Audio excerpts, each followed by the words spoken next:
Haji Abdul Malik Karim Amrullah. Sebuah nama yang cukup asing terdengar di telinga banyak orang. Tetapi beda halnya ketika kita disodorkan sebuah nama Buya Hamka yang namanya acap kali kita dengar sebagai seorang ulama besar dan penulis buku di bawah lindungan Ka'bah. Tetapi sesering-seringnya kita mendengar nama tersebut, seberapa tahukah kita tentang beliau? Seberapa mengertikah kita tentang alasan kenapa nama tersebut diketahui banyak orang? Seorang pujangga pernah berkata, "Tak kenal maka tak sayang, tak sayang maka tak cinta." Ini adalah sedikit bagian dari cerita seorang sastrawan dan ulama besar, Buya Hamka.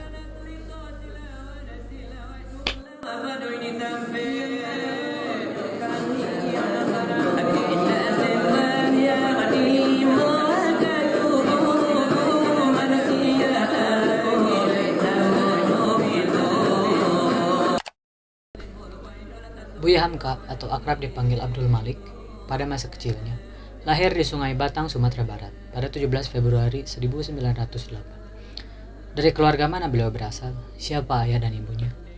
Beliau adalah anak pasangan Abdul Karim Amrullah dan Safiyah, yang pada masa hidup ayahnya, Abdul Karim Amrullah, dikenal sebagai Haji Rasul, yaitu pendiri Sumatera Thalib, sekolah Islam modern pertama di Indonesia, sekaligus pemimpin gelombang pembaruan Islam yang menentang tradisi, adat, dan amalan tarekat.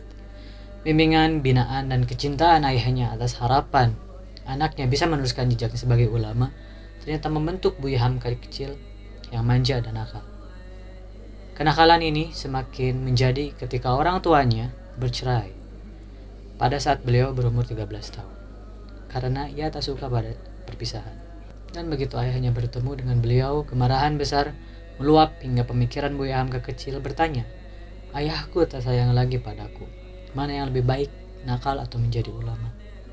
Dimulai dari sinilah Buya Hamka kecil menambatkan pada hatinya untuk dia bercita-cita menjadi ulama ketika besar. 16 tahun berlalu, beliau memutuskan mengikuti pamannya merantau ke Pulau Jawa untuk mendalami dan menuntut lebih dalam ilmu-ilmu dan ajaran Islam. Melalui Khas Cokroaminoto, beliau mempelajari politik dan penjajahan Belanda. Melalui Kyai Haji Fahrudin, beliau belajar mengenai agama. Melalui Ki Bagus Hadikusumo, beliau belajar tafsir Al-Quran. Dan melalui Suryo Pranoto, beliau belajar ilmu kemasyarakatan. Dari perjalanan ini, beliau mengenal perbandingan antara pergerakan politik Islam, Syarikat Islam Hindia Timur, dan gerakan sosial Muhammadiyah. Berilmulah anak nakal tadi, matanya yang keras dan tajam mulai melembut, hatinya mulai tenang. Tak mengenal cukup dalam menuntut ilmu, perjalanan Buya Hamka berlanjut hingga Tanah Suci Mekah. Pada usianya yang ke-19 tahun, sekembalinya dari Mekah, beliau mendapat gelar baru sebagai Datu Indomu. Sepulangnya Hamka dari Tanah Suci menjadi titik awal karirnya dalam dunia jurnalistik. Pengalamannya menunaikan haji disunting ke dalam sebuah artikel The Pelita Andalas, serta-merta sebagai tulisan pertamanya. Tahun 1920, Buya Hamka terjun menjadi seorang wartawan, penulis, dan editor melalui lembaga-lembaga surat kabar dan majalah. 1936, Hamka berangkat ke Medan untuk mempelopori jurnalistik Islam dan lebih menekuni kemampuannya dalam karang mengarang. Hingga akhirnya pada 1938 terbitlah karyanya yang legendaris yang berjudul Di Bawah Lindungan Ka'bah dan Tenggelamnya Kapal Van der Wijk. 1955. Pada pemilihan umum pertama, Soekarno mulai tidak menyukai pihak Amerika. Pemikiran tersebut berujung pada berpihaknya Soekarno terhadap golongan komunis. Karena menurutnya hanya komunis yang dapat mengalahkan Amerika. Masuknya PKI dalam struktur politik Indonesia menjadi pemicu konflik dengan Buya Hamka yang waktu itu berada di pihak Masyumi, yang jelas-jelas tidak menyukai keberadaan pihak PKI yang tidak beragama.